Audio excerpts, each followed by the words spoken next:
Ya, pemerintah akan melanjutkan kembali insentif pajak pertambahan nilai ditanggung pemerintah atau PPNDTP sektor properti hingga tahun 2026. Insentif berlaku untuk rumah dengan harga 5 miliar rupiah, namun PPNDTP hanya sampai dengan 2 miliar rupiah. Kementerian Keuangan memutuskan untuk melanjutkan kembali program insentif pajak yaitu pertambahan nilai ditanggung pemerintah atau PPNDTP 100% untuk sektor properti hingga tahun 2026. Direktur Jenderal Strategi Ekonomi dan Fiskal Kementerian Keuangan Febrio Nathan Kacaribu seperti dikutip media menyebutkan, insentif PPNDTP 100% berlaku untuk pembelian rumah komersial. Adapun skema pemberian insentif PPNDTP 100% berlaku untuk rumah dengan harga hingga 5 miliar rupiah, namun pembebasan pajak hanya diberikan penuh untuk nilai rumah nilai sampai 2 miliar rupiah. Sementara itu, pemerintah juga menyalurkan dukungan pembiayaan perumahan di tahun 2026 melalui skema program bantuan stimulan perumahan swadaya atau BSPS sebanyak 400.000 unit dan fasilitas likuiditas pembiayaan perumahan atau FLPP sebanyak 350.000 unit. Berbagai sumber IDX Channel.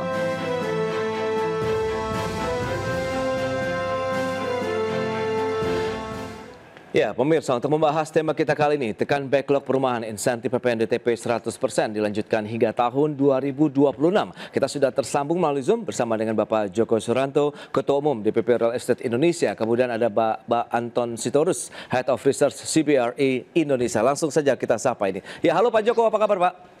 Alhamdulillah, baik Mas Pras. Baik, terima kasih atas waktu yang disempatkan. Pak Anton, apa kabar Pak? Baik Mas Pras.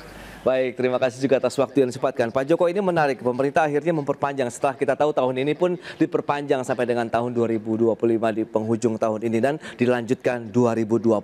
Bagi Anda, apakah ini akhirnya menjadi angin segar lagi nih untuk sektor properti kita begitu Pak Joko? Oke, makasih ini. Ini adalah sesuatu yang menarik, sesuatu yang bahasanya tadi angin segar. Oke. Kalau kami melihatnya ini adalah sebuah vitamin yang bisa kita gunakan untuk membooster kondisi saat ini. Kita lihat realisasi pertumbuhan properti di tahun 2025 ini turun sejak mulai Maret, kemudian pada akhirnya menjadi single digit di bulan Juni. Untuk properti menengah ke atas memang masih bertahan di angka 9% lebih, 9,46 persisnya. Kemudian yang di MBR sudah di posisi 8. Nah, program PPNDTP ini menjadi spesial untuk tahun ini. Kenapa? Kita mengapresiasi sekali apa yang dilakukan pemerintah, kemudian mengapresiasi dari sisi dikeluarkan kebijakan ini dari jauh-jauh hari.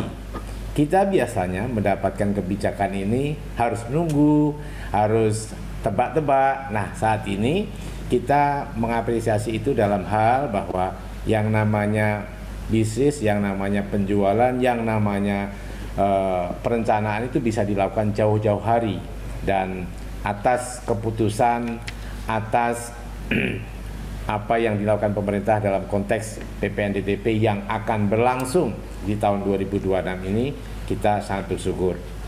Kita melihat 3 hal positif pastinya, address positif dari pemerintah. Yang pertama, pastinya pemerintah melihat bahwa properti saat ini harus bisa didorong untuk tumbuh seperti industri yang lain. Yang kedua adalah pemerintah menyadari bahwa properti ini adalah industri padat karya, yang ini ketika kita dorong, maka bukan hanya serapan tenaga kerja saja yang bisa diakomodasi, yang bisa dicapai dengan program itu, tetapi ini adalah produk end dari manufacture yang terkait, yaitu 185 industri, di mana ketika address positif ini muncul, maka yang bergerak dulu, yang bertumbuh dulu adalah industri manufacture itu.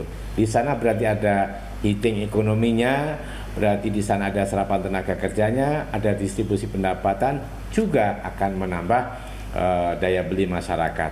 Yang ketiga yang kami lihat ini adalah pemerintah mendorong betul masyarakat untuk bisa mendapatkan sebuah motif, sebuah keringanan untuk bisa membeli rumah yang saat ini backlognya juga masih tinggi.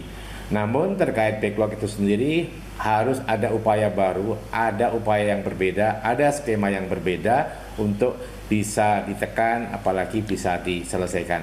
Kita melihat kalau proyeksi dari BPS itu sangat, bahasa saya adalah sangat mengerikan. Di proyeksinya dari 2020 sampai 2045 itu ada potensi backlognya itu adalah sampai 25% dari jumlah penduduk. Nah, ini memerlukan upaya yang terencana dengan baik, yang berkesinambungan, dan pastinya perlu intervensi yang terjaga sehingga backlog ini nantinya bukan menjadi problem sosial, tetapi menjadi engine baru, karena kami melihat apa yang dilakukan Presiden Prabowo dengan program 3 juta rumah itu adalah perumahan dijadikan alat untuk mendorong pertumbuhan ekonomi. Perumahan dijadikan untuk menumbuhkan PDB melalui pembangunan di desa-desa. Perumahan juga didorong untuk bisa menekan kemiskinan juga stunting. Sekali lagi kita mengapresiasi dengan PPN DTP ini, dan kalau boleh Pak Menteri Purbaya mohon keputusan PMK-nya itu bisa didorong di awal-awal sehingga kita bisa mengoptimalkan apa yang sudah menjadi kebijakan pemerintah PPN DTP berlanjut di 2026. Baik, Pak Joko, ini dia analis terkait dengan bagaimana kelanjutan PPNDTP begitu 100% menjadi vitamin nih kalau misalnya sudah disampaikan. Nah, Pak Anton sendiri melihat bagaimana? Menurut Anda ini akhirnya menjadi satu keputusan yang tepat kalau memang tadi multiplier efeknya ini luar biasa sekali kalau kita bicara mengenai sektor properti yang diharapkan bisa menjadi motor pertumbuhan ekonomi kita, begitu Pak Anton? Ya, terima kasih Mas Pras. Saya sepakat sama Pak Joko bahwa ini adalah suatu angin segar dan keputusan yang sangat positif buat pasar, karena kita tahu bahwa efektivitas kebijakan PPNDTP ini sudah terbukti ya dari beberapa tahun, bisa mendongkrak transaksi perumahan gitu. Dan akhirnya yang selama ini digaungkan oleh ya pasar ya, pengembang seperti Pak Joko, bahwa pemerintah diharapkan bisa memberikan windows of opportunity yang lebih panjang gitu terkait kebijakan ini, akhirnya didengarkan gitu. Kemarin kan hanya dikasihnya 6 bulan, tapi sekarang dari sebelum tahun 2002 namanya udah disampaikan bahwa sampai akhir tahun. Jadi ini suatu langkah yang saya pikir sangat baik lah, di mana akhirnya ada peningkatan gitu dari implementasi kebijakan yang positif ini. Jadi memang seperti tadi Pak Joko sampaikan, diharapkan ini bisa lebih mendorong lagi gitu apa yang selama ini peningkatan transaksi di sektor hunian itu di tahun depan bisa lebih bagus lagi, lebih bergairah lagi. Baik, tapi menurut Anda Pak Anton, seberapa besar sih sebenarnya komponen PPN ini begitu ya terhadap pembentukan harga properti, rumah ataupun apartemen begitu Pak Anton? Ya lumayan Mas, artinya kalau misalnya sampai harga 2M itu kita dapat potongan 11% kan sesuatu yang cukup signifikan. Jadi apalagi dalam kondisi ekonomi yang seperti kita tahu beberapa tahun belakangan ini, jadi apapun insentif yang bisa didapati oleh konsumen tentu sangat membantu gitu. Jadi saya yakin gitu ya, apalagi ini kan kalau kita lihat sampai 5 miliar ya, walaupun yang dikasih 100% itu harga 2M sampai 2M. Jadi saya pikir sangat membantu lah. Bayangkan kalau misalnya 2M itu berarti dapat potongan sekitar 220 juta, kan lumayan Mas dalam kondisi sekarang ini. Jadi kembali lagi, saya lihat ini merupakan salah satu insentif yang memang diharapkan konsumen. Cuma memang ada beberapa catatan ya, maksudnya ini kan insentif dari sisi konsumen. Tapi kita juga semua mesti sadar bahwa in general kondisi saat ini adalah kita masih dalam pertumbuhan ekonomi yang dalam kondisi recovery lah, sehingga ya kita semua tahu bahwa daya beli konsumen ini saat ini masih dalam posisi yang belum normal seperti sebelum tahun-tahun COVID gitu ya. Jadi dengan kondisi daya beli yang boleh dibilang terbatas ini ya mungkin belum bisa 100% maksimal gitu. Karena konsumen pasti lagi juga selektif ya dalam pengeluaran mereka dalam kondisi seperti sekarang ini. Jadi kalau misalnya insentif seperti sekarang ini saya pikir bagus ya, apalagi kalau misalnya ada tambahan-tambahan yang bisa diberikan oleh teman-teman pengembang sehingga konsumen yang memang membutuhkan perumahan atau investor yang mau masuk ke sektor properti ini bisa lebih tertarik gitu untuk kembali ke sektor properti. Ya, itu dia. Lantas jenis properti apa begitu yang nanti akan terbooster ya dengan adanya kebijakan PPNDTP yang berlanjut sampai dengan tahun 2026? Kita bahas lebih jauh nanti di segmen berikutnya. Pak Joko dan juga Pak Anton, kita akan jeda sebentar. Dan pemirsa, kami akan segera kembali usai pariwara berikut ini.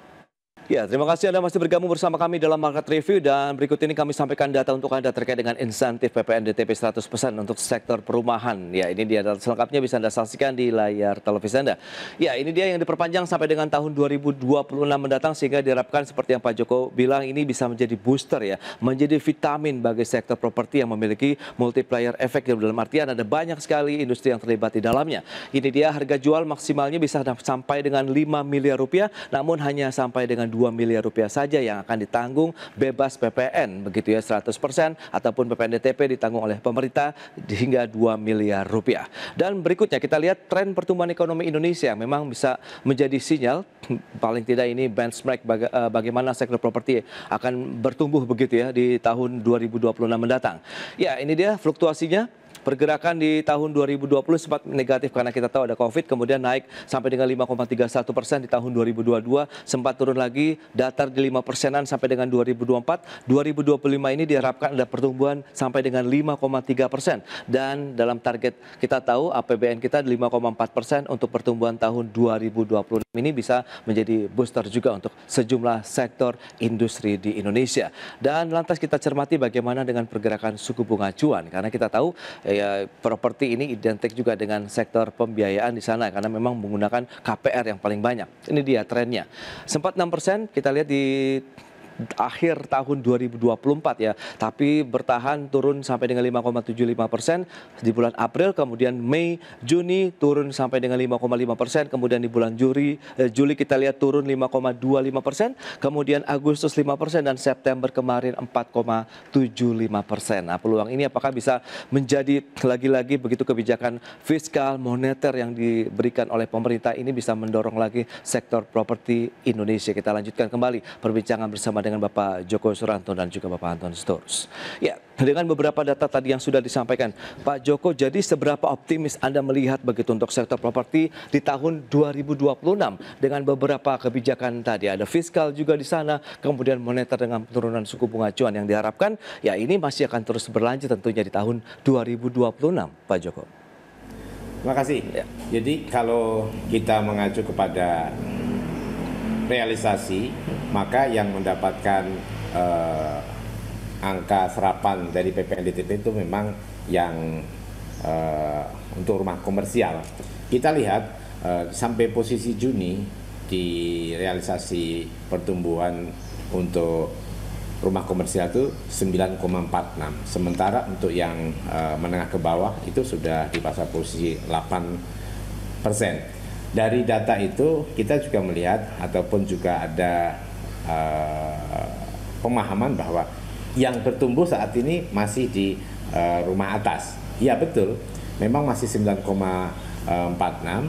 dan pelaku untuk rumah di atas ini kan relatif sedikit daripada mereka yang menyerap dari posisi perumahan di menengah ke bawah. Itu satu hal. Yang kedua, kalau kita menilik mengenai PPNDTP ini sudah menjadi insentif tersendiri, menjadi vitamin sendiri, dan tadi sudah disinggung sama Pak Anton juga daya beli. Oke, kita lihat bahwa di program realisasi PPNDTP ini telah dibarengi oleh stimulus adanya paket kebijakan ekonomi 855. Oke. Kita lihat di sana salah satunya adalah mengenai relaksasi SLIK OJK.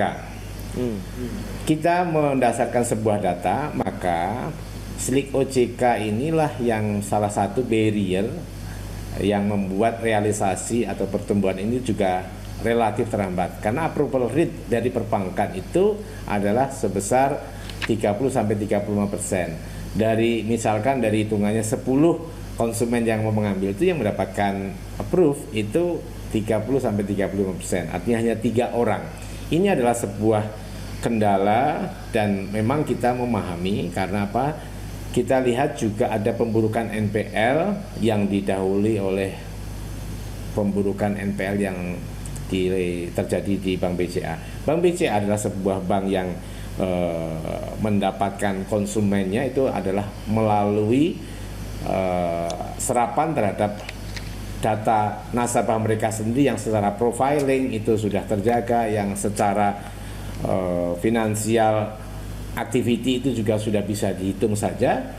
BCA bisa sampai pada posisi tumbuh 100% NPL-nya atau penurunan pemburukan 100%. Yang biasanya rata-rata 1% itu di awal tahun lalu atau sampai Juni itu di 2,2%. Inilah yang membuat perbankan khususnya Imbara itu melakukan mitigasi kembali, menghitung kembali risiko-risikonya, quote and quote. Ketika menghitung kembali maka berarti ada pengereman, berarti ada pengetatan, dan itu salah satu yang harus kita lihat sebagai faktor bagaimana realisasi ini kurang tumbuh. Kemudian kalau kita mengikuti apa yang berupa stimulus dari Pak Menteri Keuangan dengan 200 triliun, maka ini juga menjadi dorongan perbankan untuk juga bisa terdorong. Kenapa? Satu, dari 200 triliun itu berarti himpitan tekanan dari cost of fund DPK-nya lebih longgar. Karena apa? Kami sudah punya dana cash, kami sudah punya stimulus dari pemerintah, sehingga ini bisa mendorong juga perbankan bisa lebih aktif kembali, lebih dinamis kembali untuk menghitung ulang risk appetite yang sudah dilakukan di awal tahun sampai pertengahan semester kemarin ini.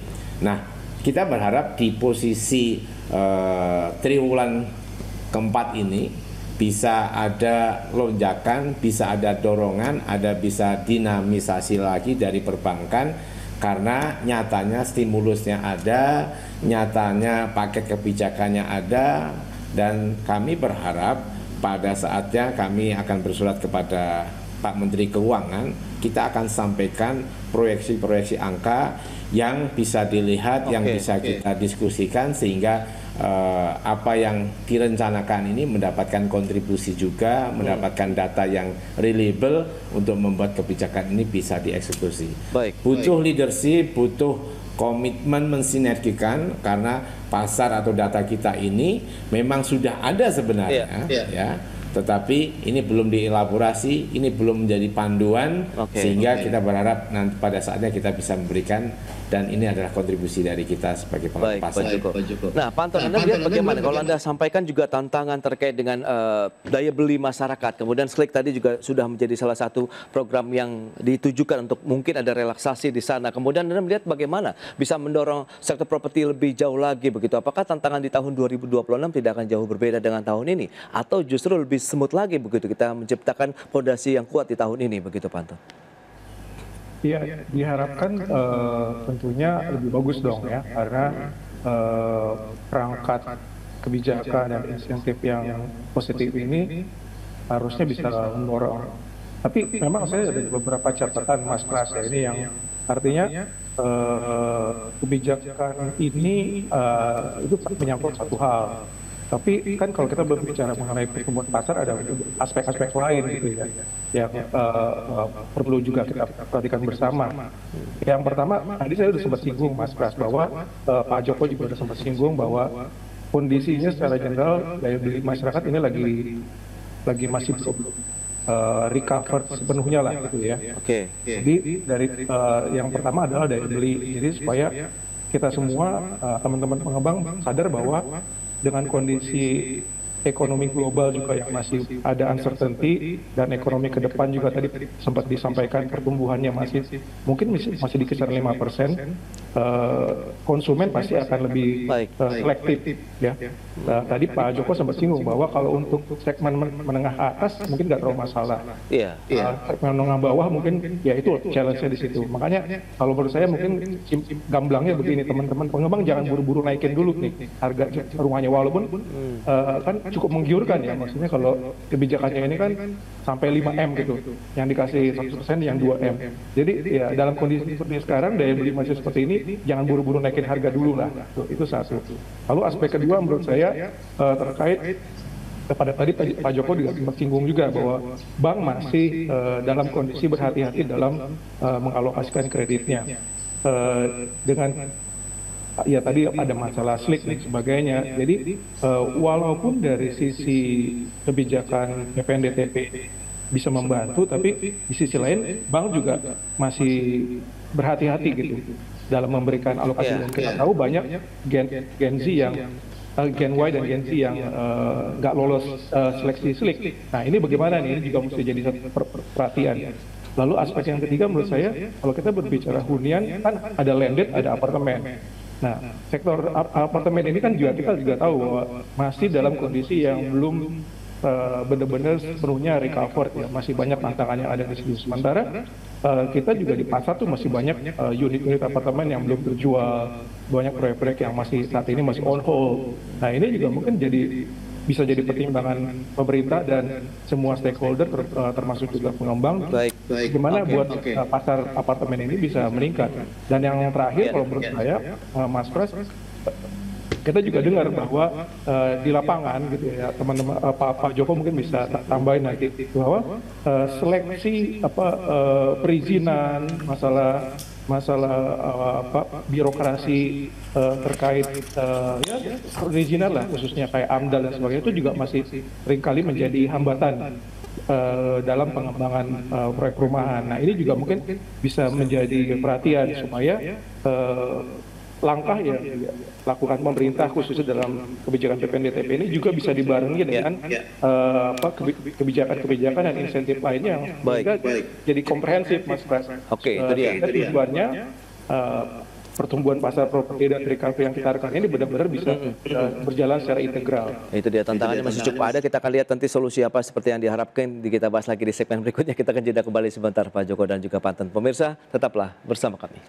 Baik pemirsa, kita lanjutkan kembali perbincangan bersama dengan Bapak Joko Suranto, Ketua Umum DPP Real Estate Indonesia, kemudian Bapak Anton Sitorus, Head of Research CBRE Indonesia. Baik, nah Pak Joko, sebenarnya lantas apa yang diharapkan dan proyeksi Anda lah kalau kita bicara mengenai optimisme tahun 2026, PPNDTP, kemudian tahun ini pun juga kita tahu banjir insentif di sejumlah sektor usaha industri, termasuk di dalamnya adalah sektor properti. Seperti apa? Mengingat kita tahu juga ada FLPP yang ditambah, BSPS juga yang ditambah, begitu Pak?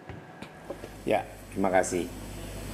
Kalau kita mengacu terhadap realisasi investasi di sektor properti di semester 1 sebesar 75 triliun, ini sudah di atas 50% rata-rata ya. Artinya sampai akhir tahun pastinya di angka minimal 140 atau 150 triliun.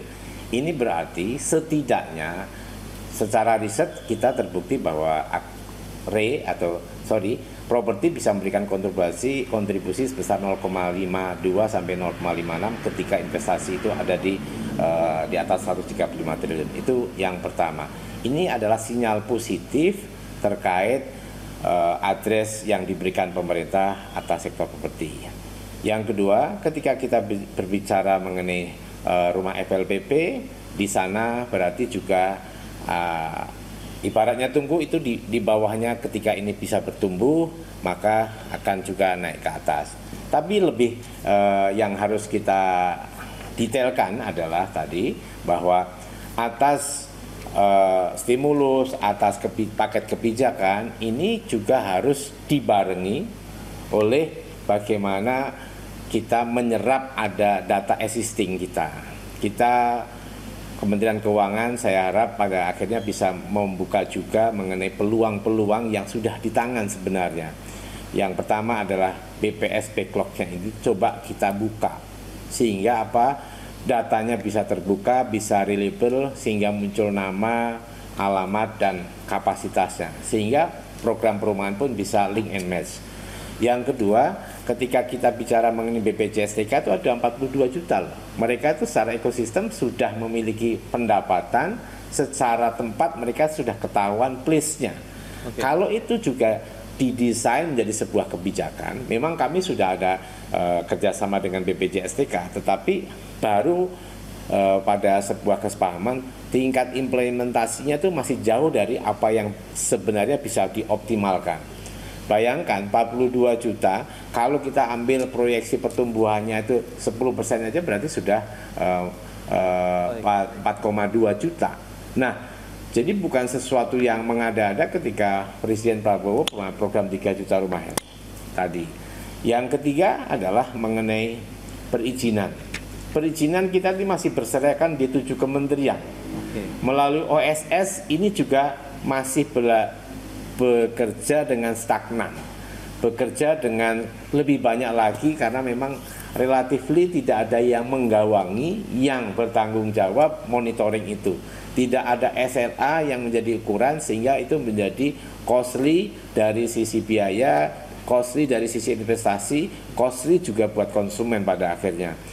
Kita punya hitungan perizinan ini sudah berjalan di 6 bulan sampai 9 bulan, 6 bulan minimalnya 9 bulan. Apalagi saat ini ada kebijakan di mana pensertifikasi itu ditarik lagi ke BPN pusat. Itu sangat